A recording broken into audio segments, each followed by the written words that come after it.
Hoy estamos iniciando una nueva serie. Espero que me tengan un poco de paciencia y le voy a pedir al Espíritu Santo que les dé sabiduría a ustedes, que me dé sabiduría a mí para poder explicar la nueva serie que vamos a empezar. Pero antes de eso, voy a pedirles que se pongan de pie para darle la bienvenida a la persona más importante de todas, el Espíritu Santo.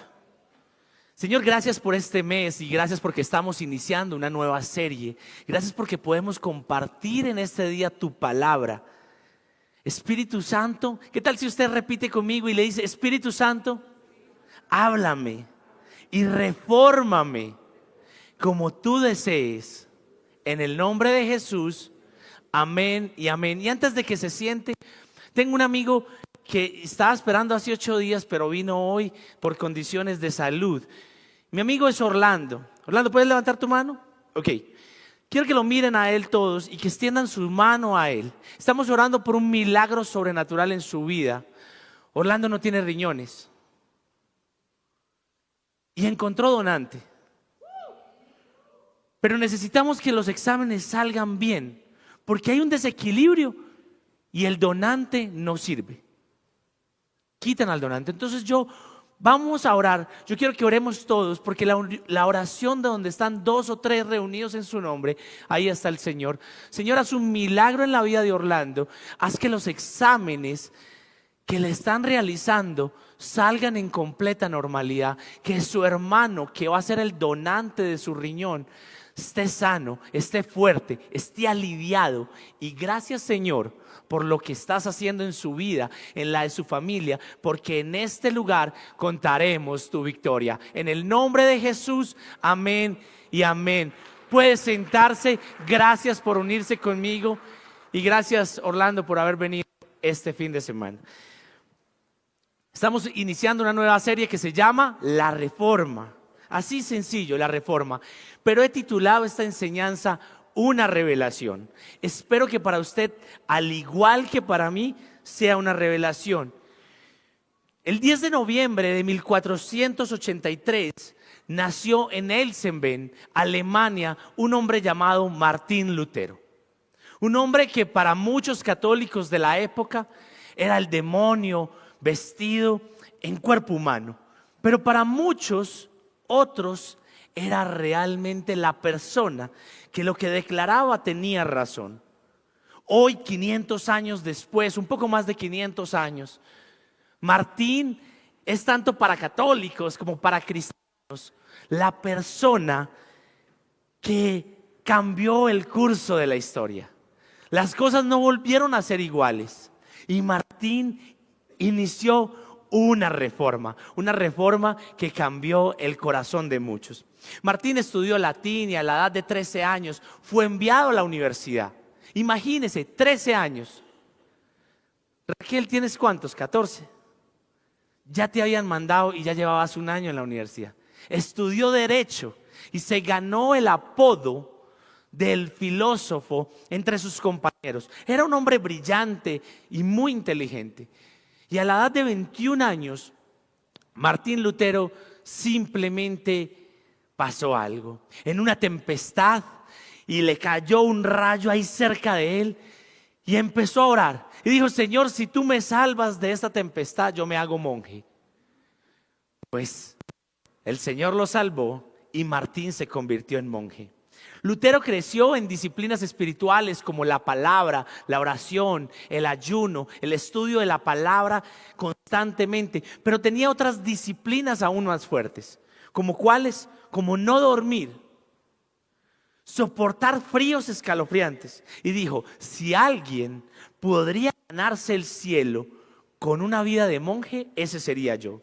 Y aunque buscaba por todos los medios del mundo amar a Dios por completo, no encontraba consuelo. Imagínese usted, dice: yo quiero amar a Dios, pero no encontraba consuelo.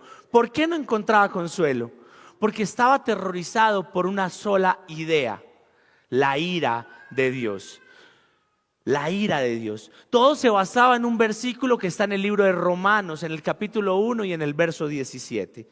Y decía: Esa buena noticia nos revela cómo Dios nos hace justos ante sus ojos, lo cual se logra del principio al fin por medio de la fe. Como dicen las Escrituras, es por medio de la fe que el justo tiene vida. Pero los ojos de Lutero, si me dejan el versículo por favor, los ojos de Lutero no se dirigían a la palabra fe. Los ojos de Lutero se dirigían a una palabra: justos, justicia. Y Lutero decía que la frase que él más odiaba era la justicia de Dios. Él se hacía una pregunta: ¿quién después de todo podría vivir por la fe?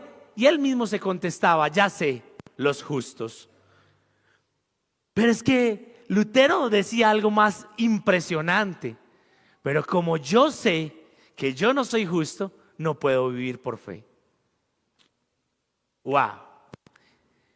¿Y quién en este lugar ha dicho más de una vez: eso no me parece justo, eso es injusto?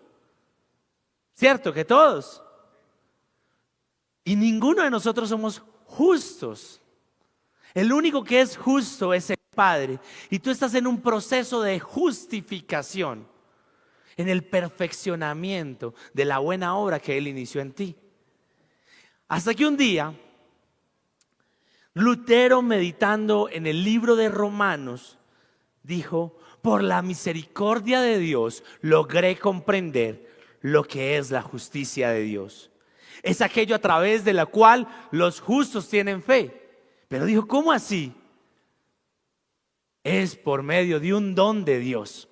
Ustedes saben que existen los frutos del Espíritu y existen los dones del Espíritu. Pero la fe es un don espiritual. ¿Qué es un don? Un regalo que tú no mereces, pero que tú lo necesitas y que Dios te lo da a ti solo por gracia. ¿Quién te lo da?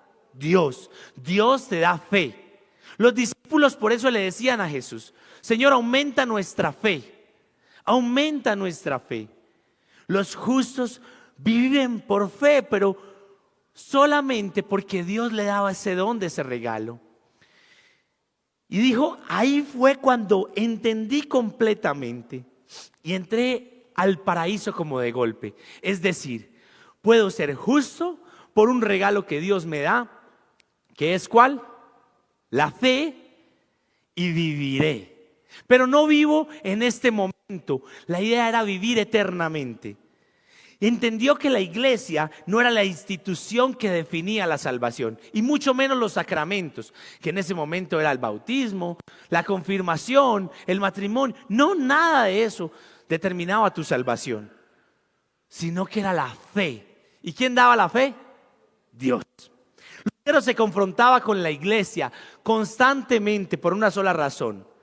Y quiero que me presten atención en esta frase. La iglesia decía: tan pronto como la moneda cae en el cofre, un alma salta del purgatorio. O sea, ¿qué estaban diciendo? Denle más plata a la iglesia para que más almas del purgatorio salgan. Y eso era una mentira. Y me atrevo a decirlo así porque hasta la iglesia abolió las indulgencias. Entonces, ¿qué es reforma? La palabra reforma es una palabra que el Espíritu Santo está hablando en todas partes. Y Dios nos está actualizando. La reforma no tiene que ver con lo que hizo Lutero. Aunque fue bueno, ustedes durante todo este mes me van a escuchar. La reforma tiene que ver con la estructura de lo que Dios quiere hacer en ti y a través de ti. Es la esencia de lo que Dios quiere poner en tu corazón y para tus hijos. Muchos se chocan con la estructura porque dicen: Dios me ha dado palabra, Dios me ha dicho que voy a hacer esto, Dios me dice que voy a recibir esto, pero ¿por qué no lo tengo? Porque no tenemos la esencia ni tenemos la reforma. ¿Y qué es reforma? Reforma tiene que ver con volver todas las cosas a las formas de Dios. Repita conmigo: reforma es volver todas las cosas a las formas de Dios. ya entiende un poco más qué es la reforma. Es volver todo al origen. Entonces en este mes me van a escuchar la palabra conforme. ¿Cómo que conforme? Sí, usted va a vivir conforme a la carne o conforme al espíritu. Usted va a decidir cómo quiere vivir. Porque en la Biblia encuentra usted la palabra conforme, que es volver todas las cosas a la forma que Dios diseñó. Dios encontró a David, al rey David, porque era conforme a su corazón. Y la primera reforma en realidad no inició con Lutero, sino con el mismo Cristo Jesús, que Él quería devolvernos la imagen de Dios al corazón nuestro. Yo quiero que pasemos en estos 3 versículos. Vamos a leerlos pronto, rápido. Dice, el corazón, Proverbios 15:13. El corazón gozoso, pero en la tristeza del corazón se quebranta el espíritu. Salmo 149:4. El Señor es feliz con su pueblo. Les da a los humildes el honor y la victoria. Leamos ese mismo versículo, pero en la Reina Valera. Salmo 149:4. Porque Jehová tiene contentamiento en su pueblo. Piense solamente esto. El corazón alegre hermosea el rostro. Un corazón triste pone un rostro feo. Pero Jehová tiene contentamiento. Dios se alegra con nosotros. Y dice, hermoseará a los humildes con la salvación. ¿Qué es esto? La palabra hermoso, si me lo dejan un poco, este último verso, déjenmelo ahí por favor. La palabra hermoso viene del latín formosus, que dice o que significa bella forma o forma correcta. Y el Señor quiere devolvernos la forma correcta que Dios inició desde el principio. Por eso esto es una revelación. ¿Sabe qué es lo más lindo? Que no habrá nadie feo. O sea, usted no será feo. Hizo un amigo mío y que así. O sea, se siente feo. No, todos vamos a ser hermosos, pero miren el porqué. Porque la belleza o la hermosura tiene más que ver con una belleza física.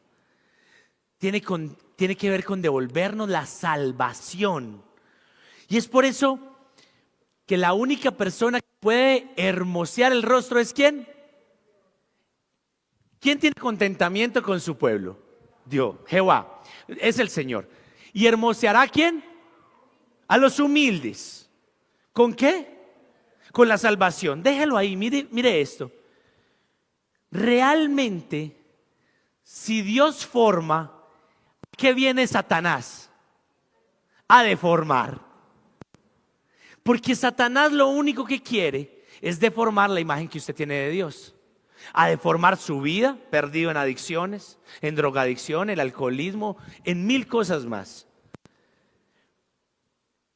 A deformar tu propósito, a deformar tu corazón, a deformar tu fe. Pero Dios viene a devolvernos y a hermosearnos.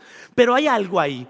El elemento de transformación de feo a humilde, de feo a hermoso, ¿es cuál? La humildad. Hay un elemento de transformación. ¿A quién va a poner hermoso el Señor? A los humildes. Y no es un detalle menor, es algo fantástico. Santiago, el medio hermano de Jesús, dice que el Señor da gracia con generosidad, que se opone ¿a quiénes? A los orgullosos, pero da gracia a los humildes. Mi esposa decía ahorita en la cena, necesitamos ser conscientes que necesitamos gracia. Usted es lo que es por la gracia de Dios. Usted está en este lugar por gracia. No, sí, pero yo vine. Sí, pero usted necesitó estar vivo. Y vino por sus propios medios. Y su corazón está latiendo no por usted, sino porque su sistema cardiovascular funciona solo. ¿Y quién lo hizo? Dios. Usted está aquí por gracia. El factor clave entre la hermosura y la humildad es la gracia. Y Él espera que cada uno de nosotros entendamos que necesitamos gracia para hacer lo que hacemos. Pero lo que es común y corriente, perdemos de vista, lo perdemos de vista. ¿Cómo así? ¿Hoy te bañaste? Por supuesto. ¿Hoy desayunaste? Por supuesto. Pero no se dan cuenta que eso es gracia. Eso es gracia. Y si no, miremos lo que dice Hebreos 12:15. Cuídense unos a otros para que ninguno de ustedes deje de recibir ¿qué? O sea que si yo no cuido a Nelson, Nelson subió conmigo la montaña y yo subí con él la montaña, él conmigo y yo con él. Pero si yo no lo cuidaba, yo evitaba que él recibiera gracia. Y si él no se dejaba cuidar, pues también evitaba que recibiera gracia. Yo y él. ¿Usted quiere saber cuántas veces trató de desistir, tirar la montaña? Nelson, ¿tú las contaste? Yo no sé cuántas, pero lo logramos, amigo, ¿no? Y mire, cuídense unos a otros para que ninguno de ustedes deje de recibir la gracia de Dios. Tengan cuidado de que no brote ninguna raíz que venenosa. El veneno mata, el veneno intoxica. ¿Y cuál es esa raíz venenosa? La amargura. Cuando usted le dice a alguien deje de ser amargado, usted le está diciendo venenoso. La palabra original en el griego se llama pilcria. Y es una raíz punzante que te duele y que estás regando veneno a todas partes. Dice, ¿la cual qué? Los trastorne, es decir, los enloquece a ustedes y envenene a muchos. ¿Sabe qué es lo peor de la amargura? Que no solo lo envenena a usted, envenena a todos. Por el momento, si tú no cuidas a otros, tú no recibes gracia. Si no cuidas a otros, haces que en el otro brote una raíz de amargura. Y eso envenenará no solamente tu vida, sino la de todos. Yo sé que durante todo este mes vamos a recibir un poquito más de alimento sólido. Cuando hablo de más alimento sólido es más palabra. Y que esto sea una iglesia que no solamente quiera llenar el recinto, sino que quiera crecer en la palabra. Porque el Señor va a restablecer la imagen en cada uno de nosotros. Ahora, la pregunta es, ¿cómo voy a entender eso de la gracia? Pues como el apóstol Pablo lo entendía. Yo sé que más de uno, por ejemplo, voy a poner el caso de Stoney. Stoney es piloto. Y Stoney, aparte de otro que yo conozca que, voy a suponer, Sebas, ¿tú puedes volar el avión que vuela Stoney? No. Entonces dirán, Stoney, pues Stoney es un ejemplo. No, take it easy, my friend. Pero es que yo fui el que lo manejé. Sí, yo sé que usted es el que hace esto. Yo sé que usted es el que maneja el sonido. Yo sé que usted es el que predica. Pero recuerde lo que decía el apóstol Pablo en 1 Corintios 15:10. Todo lo que soy se debe a que Dios derramó un favor especial sobre mí. Y no sin resultado alguno. He trabajado más que los demás apóstoles. Pero no fui yo. Fue la gracia de Dios actuando en mí. Stoney no se puede jactar porque hay más pilotos, pero es la gracia de Dios haciendo que ese avión llegue allá. ¿Usted es un buen esposo? Usted no es buen esposo por sí solo, usted es buen esposo por la gracia de Dios. Usted es buena esposa, buena mamá por la gracia de Dios. Bienvenidos al Club de la Gracia. Bienvenidos al Club de la Gracia. Dios nunca te mira por tu pecado. Ustedes conocen la historia del hijo pródigo. Significa pródigo. La palabra pródigo significa despilfarrador.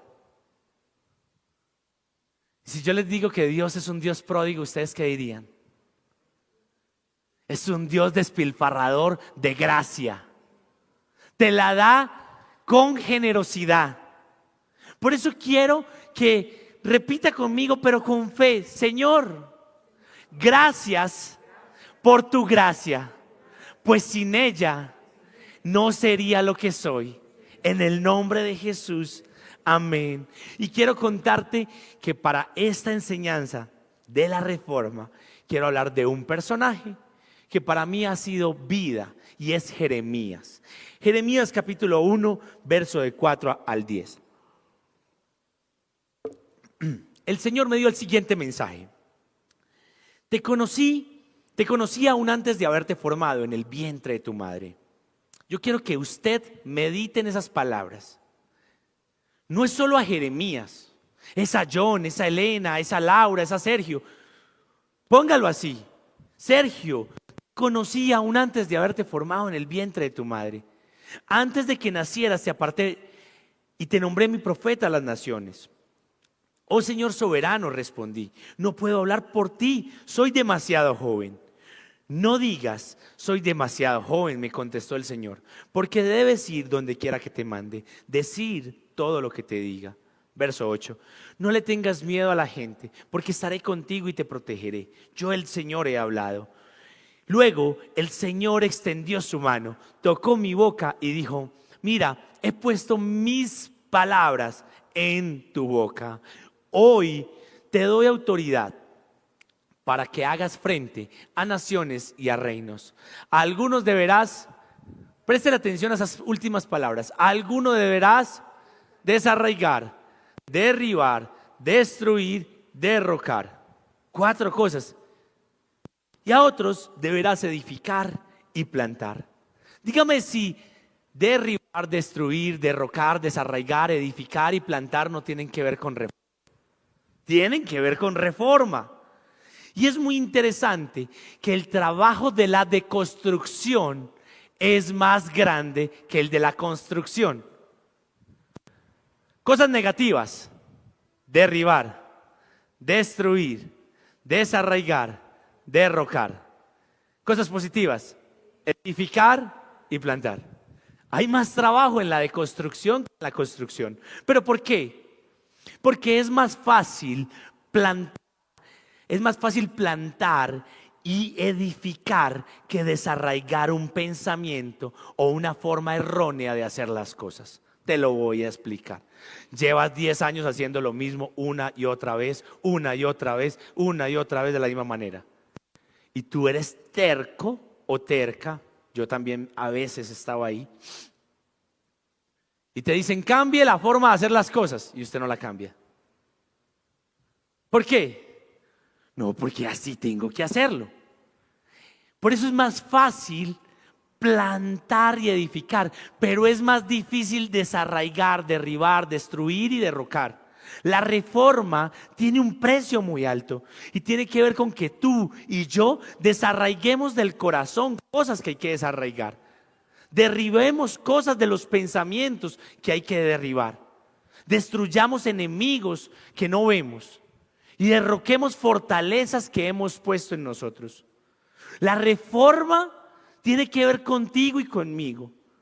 Mira, un soberbio es una persona que dice que se las sabe todas. Y dice, sí, yo sé.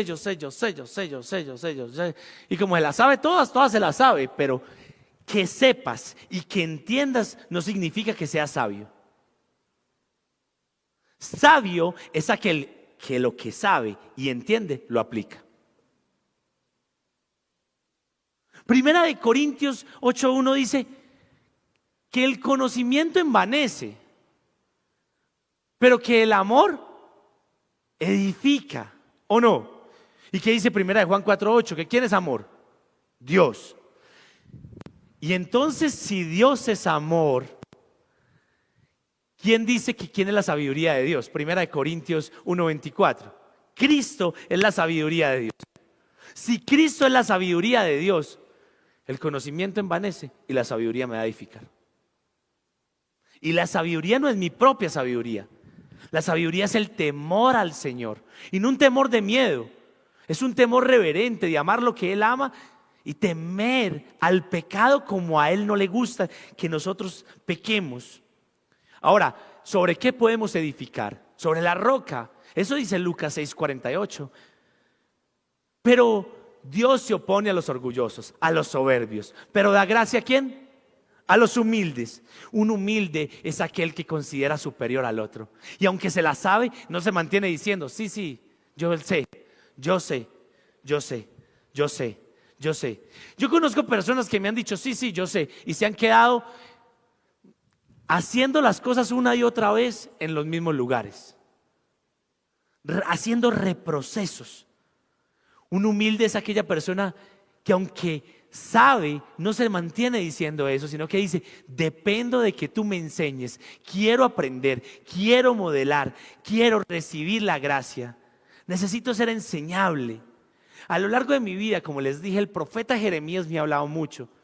Y no es Jeremías, es la palabra que Dios le dio a Jeremías. ¿Sabes qué significa? Este año trabajamos en el ayuno ¿sobre quién? ¿Cuándo te ibas a imaginar leer un libro de Jeremías? Juli, Raque, han estudiado la palabra con sus papás. ¿Ustedes cuándo pensaron leer Jeremías? El profeta es que llorón. Nunca. Pero no era que fuera llorón, para mí no es llorón. Para mí es que le duele lo que a Dios le duele y llora por lo que Dios llora. ¿Sabe qué significa Jeremías? Dios pone en orden o Dios establece. Eso significa el nombre Jeremías. Y Dios nos viene convocando a establecer el orden en nuestro corazón. Y lo que quiero decir cuando hablo de Jeremías no es de un personaje del Antiguo Testamento. Es la mentalidad que Jeremías tenía para entender la reforma, que es volver a la forma que Dios quiere en nuestro corazón. Cuando yo tuve mi primer encuentro con Dios, y yo no hablo de un recinto, sino un encuentro con Dios cara a cara, si Él me tumba, me habla, me susurra en mi oído derecho y yo veo una visión. Él me dice, nunca olvides lo que yo acabo de hacer contigo, porque es lo que te va a ayudar a ordenar las circunstancias del mañana. Él me dijo, si tú te alejas de mí, vas a tener muchas cosas, pero no me vas a tener a mí. Ahora, ¿usted qué prefiere? ¿Tener todo? A Él. Ojo con decir eso porque eso es peligroso. Ojo. Cuando yo conocí a Dios, tenía mucho, de lo que el mundo llama mucho. Y yo no quería perder mi dinero. Y Dios me dijo, pero necesito quitártelo. ¿Y sabe qué hizo Dios? Yo le dije, bueno Señor, pero si me lo vas a quitar, quítamelo poco a poco. Y me lo fue quitando poco a poco, así a poquito. Mi esposa es testigo fiel. Y luego me dice, ahora pídeme algo. Y yo llegué y le dije, ok Señor, sabiduría. Y me dijo, entonces también te la daré poco a poco. La pregunta que una vez me hice, Señor, si me hubiera entregado de todo, me hubieras dado la sabiduría de una. Pero lo hubiera solo sirve para atormentarme. Pero en la reforma y en la revelación entendí que Dios tenía predestinado algo para mí.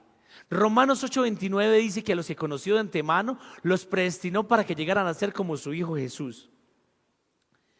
Y esto no está hablando de tiempos pasado, presente o futuro. Está hablando de temporadas que han pasado en nuestras vidas, que han marcado acontecimientos. Los hechos de Dios marcan nuevos tiempos. Dice que antes de que nacieras, me pueden volver a poner el verso 4 de Jeremías 1:4, si me pueden ayudar. Piensen esto. Antes de haberte formado, es el verso 5, muy bien. Antes de haberte formado en el vientre, ¿antes qué? ¿Pero qué hizo? Te conocí.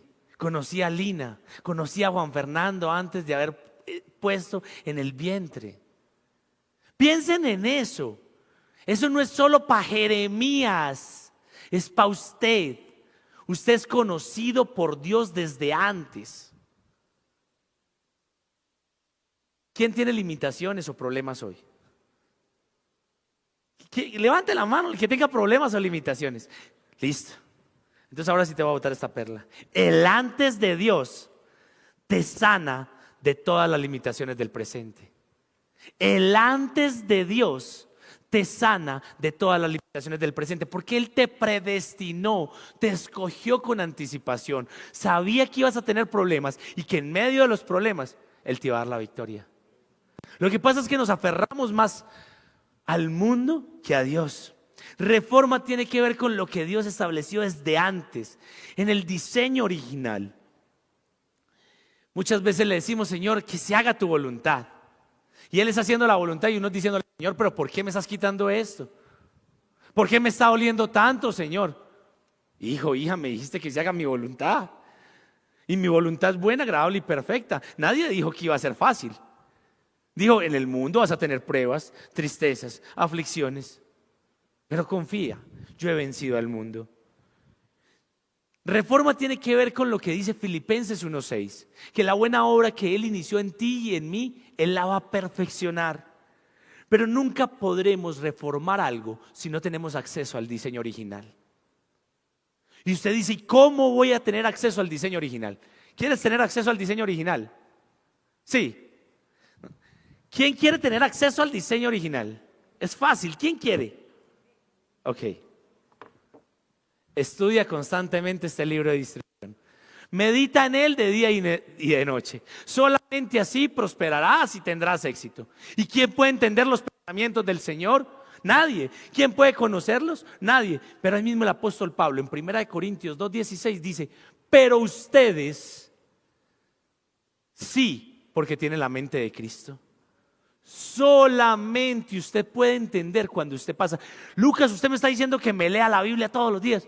Yo no le estoy diciendo que se lea toda la Biblia, le estoy diciendo que lea un versículo todos los días y medite en él de día y de noche, porque solamente así prosperarás. Te irá bien en todo lo que hagas y tendrás éxito. El apóstol Pablo fue enfático. ¿Hace cuánto creen ustedes que Pablo escribió la carta a los romanos? Mucho. Y Romanos 12:2, ¿qué dice? No imiten las conductas y costumbres de este mundo. Más bien dejen que Dios les transforme en personas nuevas. Pablo estaba anticipándose. Pablo tenía acceso al diseño original y usted y yo también. Pero nosotros nos dejamos transformar por el mundo. Nos dejamos llenar de lo que el mundo quiere. ¿Sabes tú por qué vales? Por lo que te pongas. ¿Sabes tú por qué vales? Eso es lo que dice el mundo. ¿Sabes tú cuándo vas a tener poder? Cuando tengas más plata. Si tienes un lugar de influencia, vales más. A mí no me importa si encajo o no encajo. Yo no quiero que el mundo me acepte. Yo quiero que Dios me acepte. Por eso yo veo cada vez personas nuevas asistiendo a este lugar que quieren el diseño de Dios para sus vidas. Y aunque cada uno de nosotros hemos cometido errores muy fuertes, Dios nunca te llama por tu pecado. Dios no te dice adúltero, Dios no te dice borracha, Dios no te dice fornicaria. ¿Sabes cómo te dice Dios? Amado mío, amada mía, eres mía para siempre. En ti me deleito. Te conocí desde antes. Quizás hoy no tengas la forma ideal, no tienes la forma ideal, pero tienes la palabra y tienes acceso al diseño original. Quizás hoy crees, tengo muchas limitaciones, sí, pero el antes de Dios no me puede limitar mis limitaciones del presente. Y de acuerdo a todas las creencias que tú tengas, es lo que tú vas a vivir, ordenar y establecer. De acuerdo a tus creencias es lo que vas a vivir, ordenar y establecer. Porque tú solamente puedes establecer, ordenar y vivir aquello en lo que tú crees. Créanme que para mí perder todo lo que yo tenía de antes fue duro. Lina lo sabe. Pero todo lo que tengo ahora no lo cambio por lo que tenía antes. no lo cambio.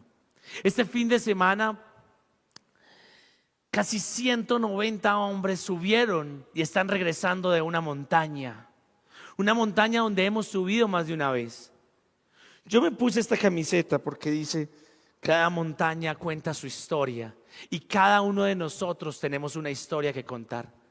Pero la historia tiene que ver desde el diseño de Dios, de traer la forma de Dios al corazón. ¿Sabe por qué esos hombres se fueron a la montaña? Porque tenían la plena convicción. Posiblemente muchos de esos hombres fueron invitados por otros, convencidos por otros, pero ninguno renunció. Llamé y pregunté y ninguno renunció. Y posiblemente más de uno quiso tirar la toalla. 190 hombres, yo los despaché. Yo sabía lo que iban a vivir. Yo oré. Pero ¿sabe qué? Esos hombres sabían que después de que bajaran de la montaña, su transformación iba a ser diferente, su cambio iba a ser diferente. Por eso en el libro del profeta Jeremías, en la palabra, en Jeremías 18, 1 al 2, Jeremías ya había crecido y dice: esa es la palabra que vino a Jeremías de parte del Señor. Levántate. Jeremías 18 del 1 al 2. Levántate y baja ahora mismo a la casa del alfarero y allí te comunicaré mi mensaje. Esos hombres se fueron a la montaña para que Dios les hablara. ¿Quiénes han ido conmigo a la montaña de acá, de los que están aquí? Por favor, levanten su mano. Dejen la mano levantada, por favor. Bajen la mano los que Dios no les habló.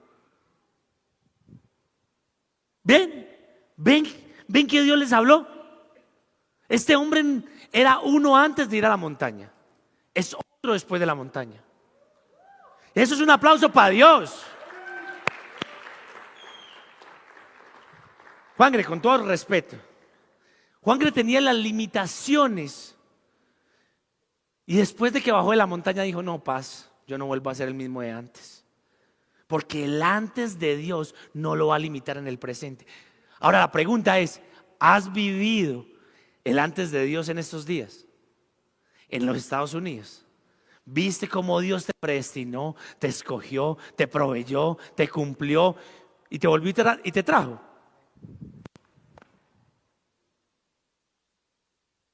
Nosotros no predicamos sino palabra de Dios. Jeremías ya había crecido y le dice: levántate. Vuélgame el versículo de nuevo. O sea que Jeremías, ¿qué estaba haciendo? Estaba acostado. Y baja ahora mismo a la casa ¿de quién? De un hombre que hacía vasijas. Y allí te comunicaré. Y uno a veces está acostado y Dios le dice a uno: Mónica, vaya para la iglesia. Ay, sí, Dios. Ella es muy obediente. Ella está acá en Colombia y mismo va para la iglesia, así quiera dormir. Yo le agradezco a Dios las redes, porque las redes nos conectan. Pero venir a la iglesia es pagar el precio.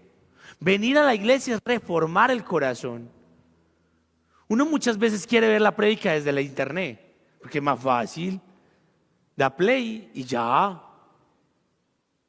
Pero Dios no es así. Dios le dice: levántate y baja. Señor, mañana. No, ahora mismo. A la casa. Dice: baja ahora mismo, no cuando tú quieras. A la casa del alfarero, a un lugar. A un lugar. Y allí te comunicaré mi mensaje. Señor, dígamelo acá. Yo estoy conectado con usted. Ya, dígamelo de una vez. No, es en la casa del alfarero. El lugar es importante, la montaña es importante. Salmos 1:3 dice que bienaventurado el varón que no se sienta en silla de escarnecedores, porque es como un árbol plantado junto a corrientes de un río. Imagínense que ese árbol estuviera en el desierto. Dice: su hoja no se marchita. No dice: bienaventurado el varón perfecto. No, si eres imperfecto hay esperanza para ti. Porque eres como un árbol plantado junto a corrientes de agua. Su hoja no se marchita y prospera, da fruto en su tiempo. Pero yo quiero dar fruto ya, Señor. No, es que no es en tu tiempo, es en el mío. Porque es que Dios habla cuando y donde Él quiera, no donde tú quieras. y como tú quieras, en el lugar que te está indicando. Eso es lo que me recuerda cuando uno dice, debo de meditar constantemente en este libro de instrucción. ¿Alguien ha comprado algún, no sé, mueble de esos que uno tiene que armar? ¿Sí? Ok. ¿Y quién ha leído las instrucciones? Pocos. ¿Por qué nos da pereza? Este es ¿Usted quiere vivir feliz? Este es su libro de instrucción. Si no entiende, pregunte, pero no se quede sin preguntar. Oseas 4:6 dice, mi pueblo muere porque no me conoce. Y usted no conoce a Dios porque no escudriña la palabra. Vamos a seguir con Jeremías 18. Verso 3 al 10. Entonces bajé a la casa del alfarero, lo encontré trabajando en el torno, pero la vasija que estaba modelando se deshizo en sus manos. Así que volvió a hacer otra vasija hasta que le pareció que había quedado bien. En ese momento la palabra del Señor vino a mí y me dijo, pueblo de Israel, ¿acaso no puedo hacer con ustedes lo mismo que hace este alfarero con el barro? Afirma el Señor. Ustedes, pueblo de Israel, son en mis manos como el barro en las manos del alfarero. En un momento puedo hablar, ojo con esto, de arrancar otra vez, derribar y destruir. La misma de Jeremías 1, ahora estamos en Jeremías 18. A una nación, un reino. Pero si la nación de la cual hablé se arrepiente de su maldad, yo también desistiré del castigo que había pensado infligirlos. Y en otro momento puedo hablar de construir y plantar a una nación o reino. Pero si esa nación hace lo malo ante mis ojos y no me obedece, yo desistiré del bien que había pensado hacerlos. ¿Sabe qué? Acá hay una palabra clave y se llama arrepentimiento. Y no arrepentimiento del hombre, es arrepentimiento divino. Dios decide hacer algo y después dice, Dios, no cambio de parecer. Pero ¿cómo así? Y todos nos conocemos, o muchos conocemos la palabra que dice que Dios no es hombre, ¿para qué? Para mentir, ni hijo de hombre, ¿para qué? Arrepentirse. Ahorita les voy a explicar eso. Porque la primera vez que aparece la palabra arrepentimiento en la Biblia, aparece en Génesis 6:6. Y dice, y se arrepintió Jehová de haber hecho el hombre en la tierra, y le dolió en su corazón. Pero a la misma vez que aparece la palabra arrepentimiento, aparece la palabra gracia. Versos 7 al 8. Y dijo Jehová, raeré, es decir, borraré, limpiaré, lijaré, para que entiendan, sobre la faz de la tierra los hombres que he creado, desde el hombre hasta la bestia, y hasta el reptil y las aves del cielo, pues me arrepiento de haberlos hecho. Vamos a leer ese último verso, por favor, juntos, a la voz de 3. 1, 2, 3. Pero Noé, 1, 2, 3. Pero Noé halló gracia ante los ojos de Jehová. Por favor, déjeme el versículo. Usted va a poner su nombre. Donde está el de Noé, usted va a poner su nombre. A la cuenta de 3 lo vamos a decir. Pero Lucas halló gracia a la...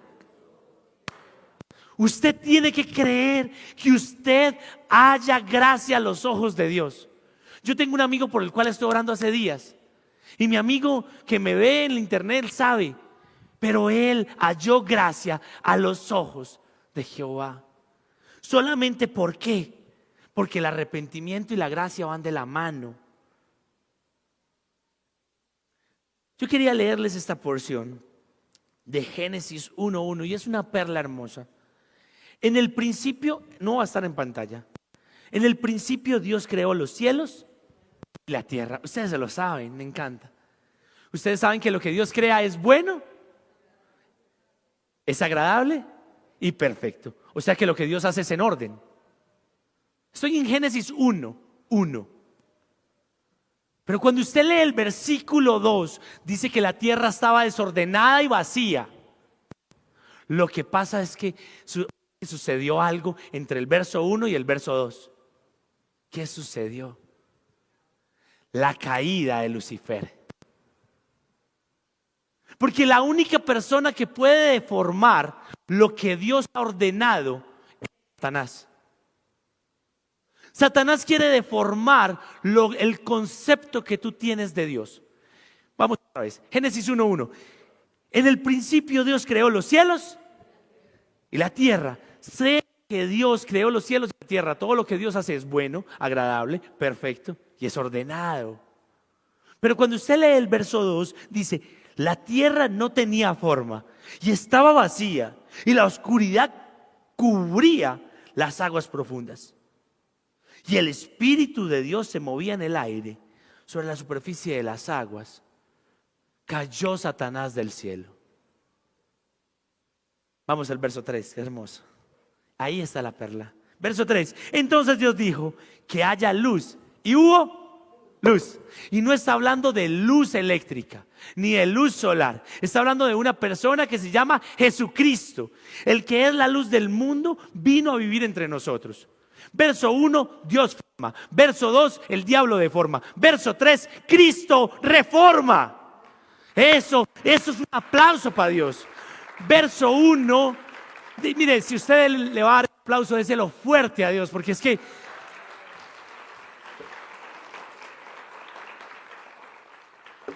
verso 1, Dios forma. Verso 2, el diablo deforma, distorsiona, daña, genera caos. Pero en el verso 3, Cristo, la roca, reforma. Y a mí, ¿quién me reforma? Cristo. A mí, ¿quién me da vida? Cristo. ¿Cuál es el lema de Legendarios en la camisa? Disfruta el camino. ¿Por qué? Porque Él es el único camino que yo debo de andar. Dice Josué 1, no te desvíes ni a derecha ni a izquierda. Medita en el libro de instrucción. Y te van a decir: mire, por allí hay mejor. No importa si hay mejor. No hay nada mejor que Cristo. Cristo es mi vida. Cristo es la luz del mundo.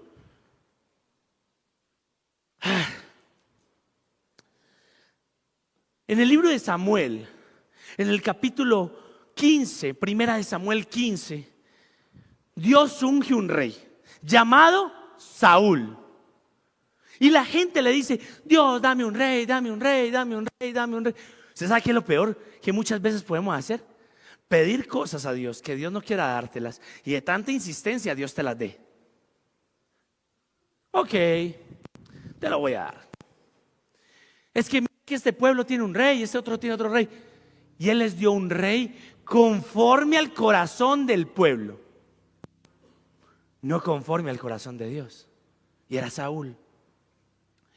Saúl todo el tiempo estaba viviendo el aplauso. Que vive el aplauso muere por la crítica.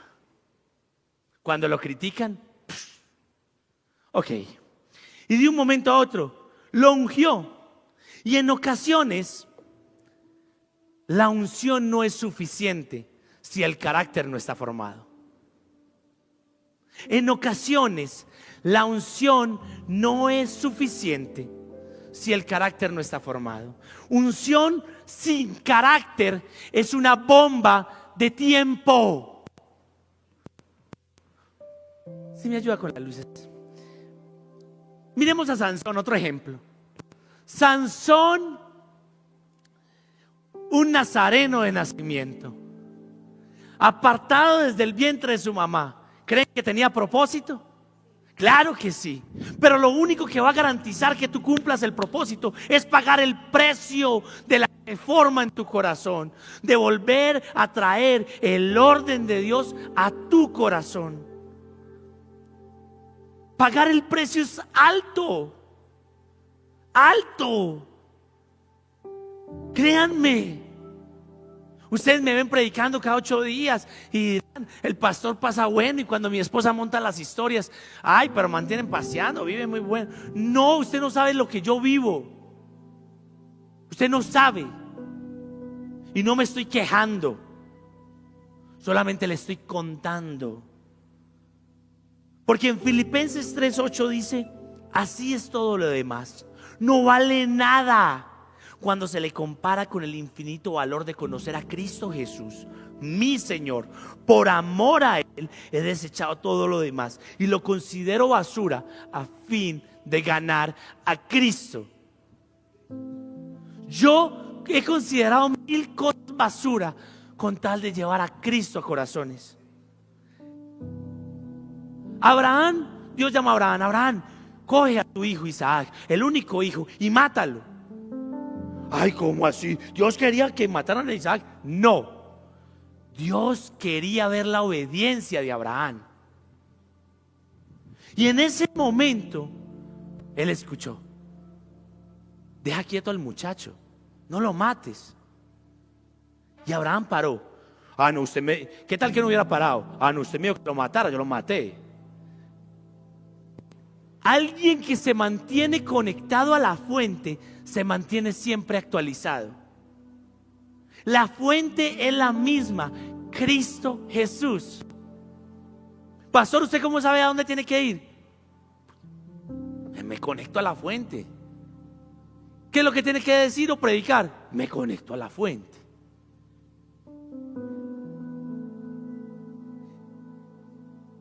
Yo les dije que les iba a explicar esta parte, que aunque el Señor no es hombre para mentir, ni hijo de hombre para arrepentirse, entonces ese arrepentimiento divino, ¿cómo es? Eso es 1 Samuel 15:29. Usted lo puede leer. Dice: el Señor, que es la gloria de Israel. Todavía no me lo pongan, porfa. El Señor, que es la gloria de Israel, no miente ni se arrepiente. El Señor no es un ser humano para arrepentirse. Y Samuel nunca más volvió a ver a Saúl, aunque lloraba por él, y el Señor le pesó haber puesto a Saúl por rey. Yo lo leí en la Reina Valera contemporánea. Y uno se pregunta: pero entonces, ¿si se arrepintió o no se arrepintió? Ahora sí ponga el verso. Yo busqué el original del arrepentimiento. 1 Samuel 15:29. También la gloria de Israel no mentirá, ni qué, ni cambiará su propósito, porque él no es hombre para que cambie su propósito. Mire, yo no sé si usted, como yo, se va a unir a lo que yo les voy a decir: hacer el propósito de Dios. Él no va a cambiar el propósito por usted. Él lo invita a usted y le dice a usted: ¿quiere hacer esta historia conmigo? Sí. ¿Quiere hacer que esta historia cuente? Yo lo invito. Listo. Y si usted le obedece, Dios automáticamente le dice: te utilizaré como una vasija, te utilizaré como mi elemento, y vamos a llevar a cabo mi propósito, no el tuyo. Pero ¿qué sucede ahí? Aquí es la clave. Ay, pero él puso a Saúl por rey, el que lo ungió fue Dios. ¿Y qué hizo después? Buscó un hombre conforme al corazón ¿de quién? De él. Y buscó a David. Porque cuando no se produce el resultado que él espera, él cambia lo que sea, pero no cambia su propósito. Cuando no se produce el resultado que él espera, ese él es en mayúscula, por favor. Y ese otro él también. Él cambia lo que sea, pero no cambia su propósito. Si ahí se lo pusieron en minúscula, edítelo en sus notas, porque habla de Cristo, y ese Cristo es en mayúscula. Él cambia lo que sea, pero no va a cambiar su propósito. A Dios le dolió haber puesto a Saúl por rey, pero dijo: me importa un pepino lo que quiera el pueblo. El pueblo pidió rey, yo voy a buscar un propósito para mi pueblo. Voy a darles un rey conforme a mi corazón. Pastor, pero es que David era imperfecto, y usted y yo también. Pero usted quiere tener el corazón conforme al de Dios. Él no dijo: voy a buscar un rey perfecto. No. Él quería buscar un rey conforme a su corazón. En el año 1500, yo les dije que Martín Lutero nació en 1483, pero en el año 1500, 17 años después, en la capital de Brujas, es decir, Flanders, en el país de Bélgica, había una mujer que se llamaba Franca. Y Franca tenía un libro. ¿Sabe cuál era el libro? Así es, dilo sin miedo: la Biblia. Y en esa época la Iglesia Católica decidió tener inquisidores. Y los inquisidores decían: al que le encontremos el libro prohibido, lo vamos a matar. ¿Cómo? Con la horca. ¿Cómo? Ahogado. ¿Cómo? Cortado en pedazos. ¿Y cómo? Quemado vivo. Le dijeron al inquisidor: hay un libro prohibido. ¿Dónde? En la casa del alcalde de Flanders. ¿Cómo así? Fue y buscó y lo encontró. Uno a uno llamaron a juicio, empezando por el alcalde. ¿Es suyo el libro? No. ¿De quién es? No sé. ¿De sus hijos, de su esposa? No. Le tocó a Frenka su paso. Era la sirvienta. La sirvienta. ¿Sabe qué dijo? Este libro es mío y yo lo he estado leyendo. Ok, te declaramos que vas a morir. Vamos a abrir un hueco en la muralla. Te vamos a poner ahí parada y te vamos a aplastar con los ladrillos. Abrieron el hueco en la muralla y empezaron a taparla. Y le dicen a ella: arrepiéntete. El alcalde le dice: ese libro es de ella, pero ella no sabe leer. No, ese libro es mío y es la cosa más valiosa que tengo. Le dicen: estás muy joven y muy hermosa, arrepiéntete. Pero el día de la ejecución, ella decía: mi Señor y mi Salvador murió por mí y yo también quiero morir por Él.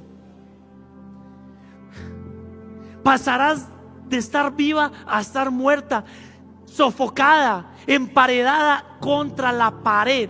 ¿Y sabes qué dijo? Dijo ella: pasaré a estar con Jesús. Era su única respuesta. Le quedaba el único ladrillo, el de su rostro. Arrepiéntete, di las palabras. Y Frenka lo único que dijo es: oh Señor, perdona mis verdugos. El ladrillo fue colocado en su lugar. Años más tarde los restos de Frenka fueron sacados y enterrados en el cementerio de brujas. Frenken confió en Jesús y que aunque no lo veía físicamente, lo vería y viviría con Él para siempre. Yo quiero pedirte, iglesia, que juntos adoremos, que juntos nos pongamos de pie, porque en medio de la oración Dios va a hablar a tu corazón. Dios va a reformar cosas que tienen que ser cambiadas, que tienen que traer el diseño de Dios al diseño de tu corazón, a mover el corazón de Dios constantemente, a poder decir: ¿sabes algo? Por Cristo lo haría todo y lo volvería a hacer. Y que junto a mí, después de esta oración, tú me regales unos minutos más, unos minutos pequeños, para decirte lo que te quiero decir.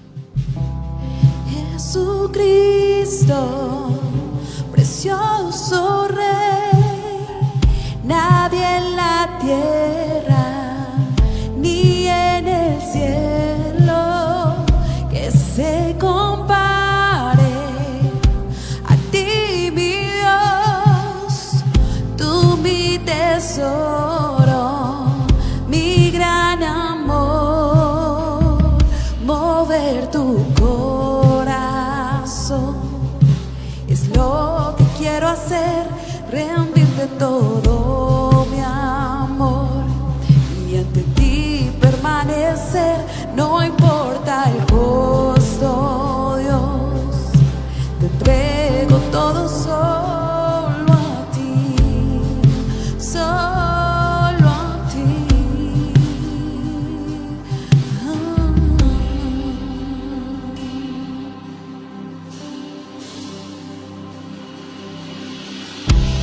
Jesucristo, te ofreceré mis ambiciones y mis sueños, toda mi vida te rindo a ti.